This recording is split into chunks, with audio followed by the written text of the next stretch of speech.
Welcome to Ballerina Farms. What might look like this small, quaint farm that has, just 9 million followers is actually a media empire. And so today, what we're going to talk about is the family behind this farm, as well as this explosive piece that just came out in the Sunday Times, calling her the Queen of Tradwives. And it's kind of a hit piece. On this social media family. So for a little bit of context, this is Hannah and this is Dan, and they are the two people who run Ballerina Farms along with their 8 children. They're a Mormon family, and she is not only, she's a former, it's called Ballerina Farms because she is a former ballerina at Juilliard, like not playing, like one of the hardest schools to get into. And she gave up life as a ballerina to move and live on this farm with her husband, Dan. And now she's in pageants. So that's a little bit about the family.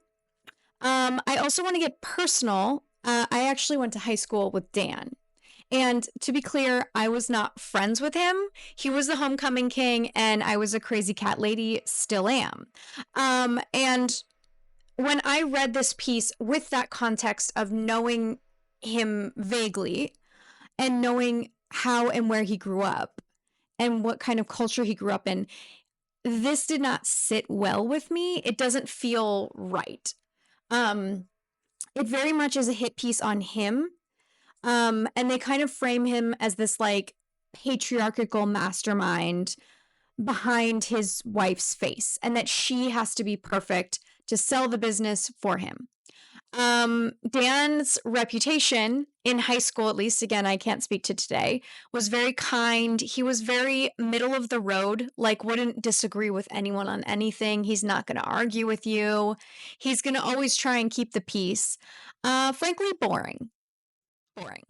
And so to hear them frame him in that way, it kind of threw me off. And so I just wanted to share some thoughts on this piece, and kind of walk you through it. And if you haven't read it, I'll kind of summarize it and talk about some of the things in here. So first off, who are they? Again, 8 children. She does pageants. They're Mormon. They're like a very traditional Mormon family. And if you look at their profile, right, like they're dressed up like American colonial propaganda. But again, this is a business. Like if you read this, they're at the Ernst & Young Entrepreneur of the Year finalist.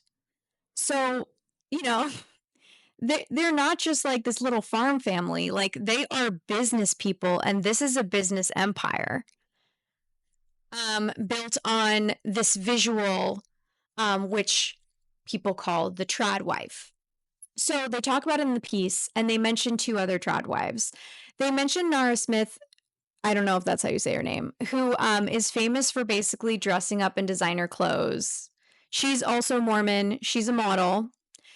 She dresses up in designer clothes and then just cooks as if she's like this traditional housewife. So she's another famous trad wife who's like kind of glorifying this image. Another that mentioned in the article is S.D. Williams, where,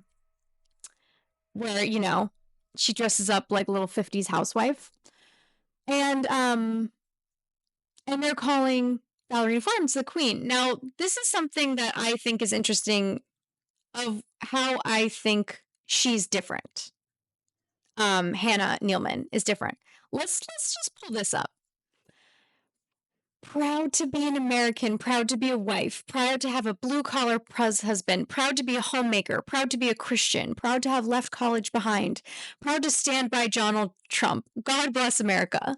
Like, she is pushing the message that it's okay for women to not not educate themselves, and to settle for whatever this is. And this is where, for me, I'm uncomfortable with the tradwife movement, is the idea that you are telling other women that this is the right way to live. And growing up in the same community as Dan, like every single, like pretty much all my friends' mothers were stay-at-home moms. And my mom was always like, feminism is being able to choose whatever life you want. And so if this woman wants to dress up like the 1950s and not go to college, like that is really, in my mind, that's her choice. Where I start to have a problem with it is if she's promoting other women doing it. I think that she should be able to have whatever life she wants. I don't think she should be telling other women how they should live. That's where the trad wife movement, for me, I'm out. And so with Hannah, they kind of talk to her, and this whole piece is about how Hannah doesn't have a voice and how Dan in this piece, they say talks for her. But let's just look at kind of like some of these trad wife comments in here so we can look directly kind of into the piece.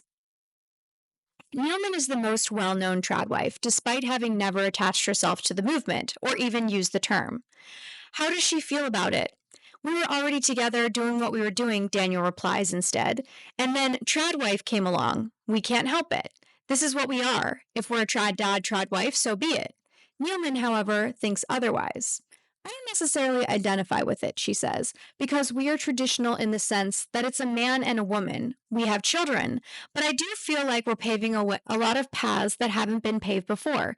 This is the biggest paradox in selling the life of a stay-at-home mother. Neeleman and the other trad wives have created high-earning jobs. They are being paid to act out a fantasy. So for me to have the label of a traditional woman, she continues cautiously, I'm kind of like, I don't know if I want to identify. I don't know if I identify with that.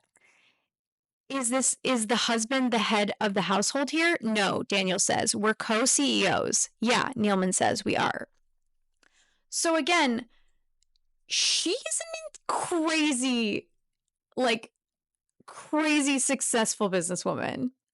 Like this pageant stuff, she knows grows her business. And so she literally pops out a baby, hops on a plane to Vegas, is breastfeeding behind the scenes at the Miss World pageant. Like, I think that's impressive.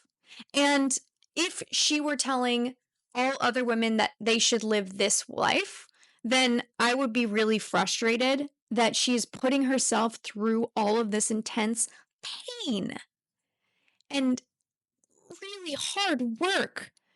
But the fact that she does this because she wants to build her business and be a co-CEO with her husband, I don't really see her as a like pushing the trad wife movement. She doesn't even use the word or identify with it. So for the author to call her the queen of the trad wives, I think is really unfair.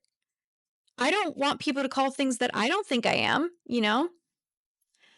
Anyway, okay. So then they also talk about feminism.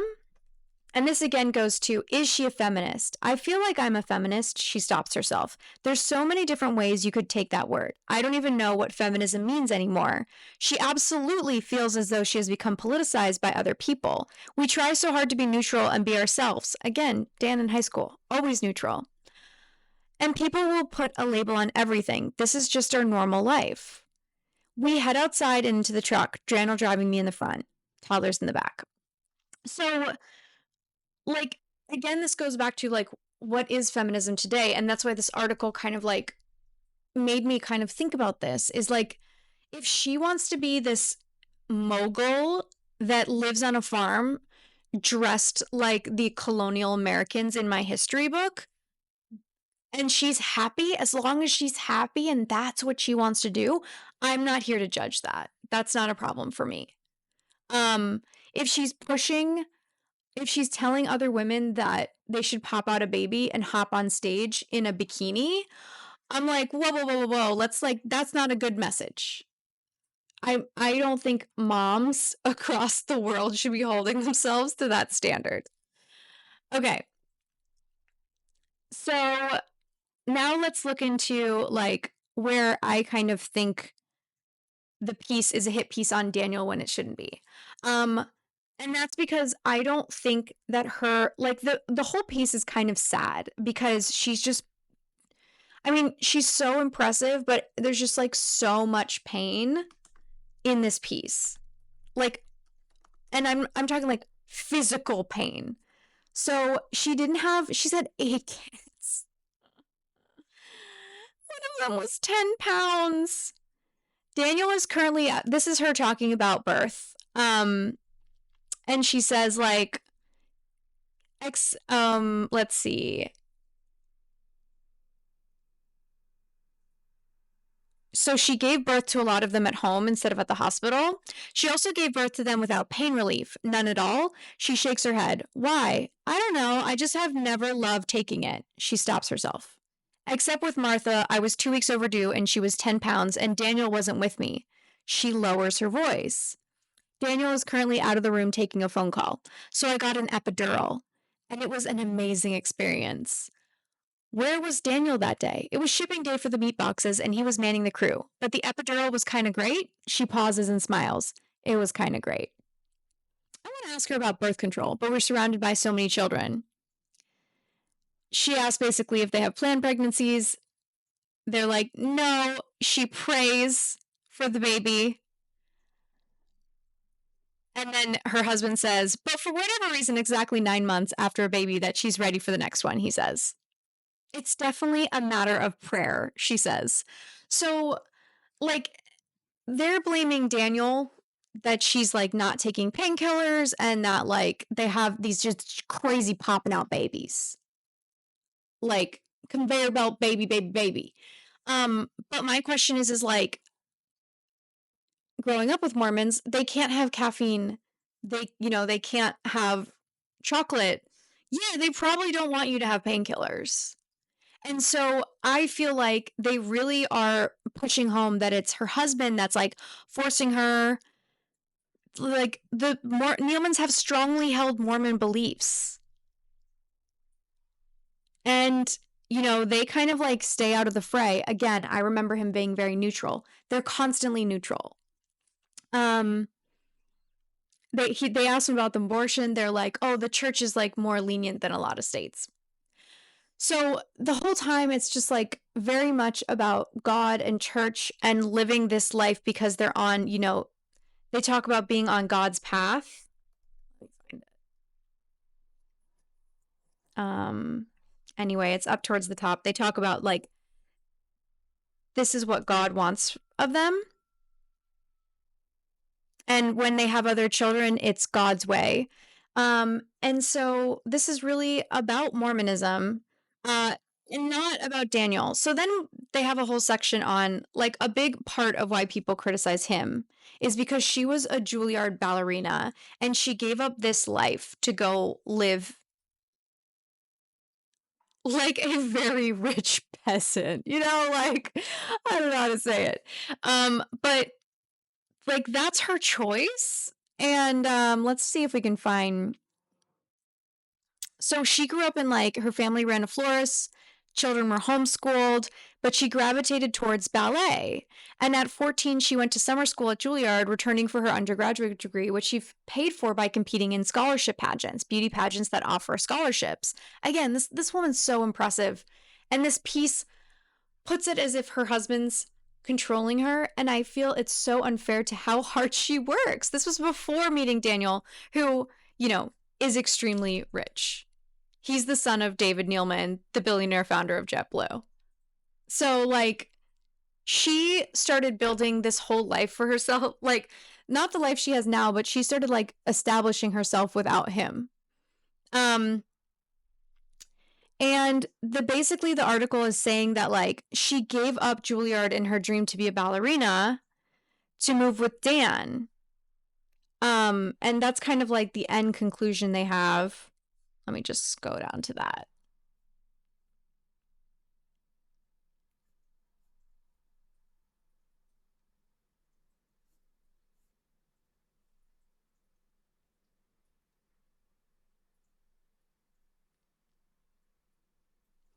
And they talk about how, like, Dan constantly corrects her.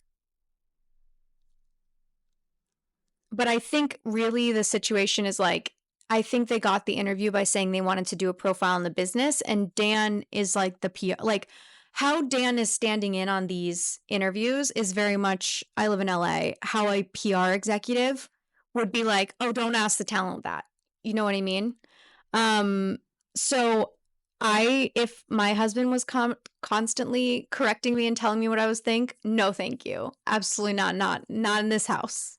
But I think that this is a business interview, and I think that that's part of what's going on here. Let me just find the part on.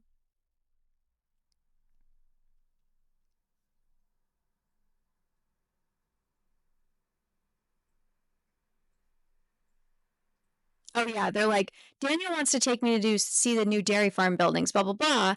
And he's the author is saying that like she can't get an interview with Hannah Neeleman.